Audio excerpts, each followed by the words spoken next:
আসসালামু আলাইকুম এভরিওয়ান। আপনারা সবাই কেমন আছেন? আমি ভালো আছি আলহামদুলিল্লাহ। আমি আজকে রান্না করব মুরগির মাংস। মুরগির মাংসগুলি আগে হালকাভাবে ভেজে নিছি, তারপর পেঁয়াজগুলি ভালোভাবে ভেজে নিয়ে লাল লাল করে, তারপর মশলা যাবতীয় যা কিছু লাগে মাংস মশলা সব মশলা আমি দিয়েছি। হয়তো আমি বলি নাই নাম ধরে কী কী দিয়েছি, কিন্তু মাংসের ভিতরে যা যা মশলা লাগে সবগুলি আমি দিয়ে দিছি। তারপর মাংসগুলো ভালোভাবে কষিয়ে নিছি। কষিয়ে নেওয়ার পর তার ভিতরে গরম পানি দিছি। আমি সবসময় চেষ্টা করি তরকারির ভিতরে গরম পানি দিতে। তরকারির ভিতরে গরম পানি দিলে তরকারিটা মজা হয়।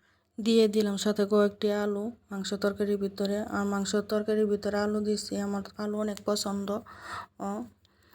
মাংস তরকারি যে কোনো মাংস তরকারির ভিতরে আলু দিলে আমি মাংস না খেলেও আলুটা খেতে পছন্দ করি বেশি। এই তো দেখতে দেখতে আমার রান্না শেষ পর্যায়ে। এখন আমি কিছু মশলা দিব, মশলা দিয়ে এই তো এখন আমি তরকারিটা নামিয়ে নেব। রান্না শেষ। আপনারা ভালো থাকেন, সুস্থ থাকেন, আমার জন্য দোয়া করেন আর পেজটা ফলো দিন।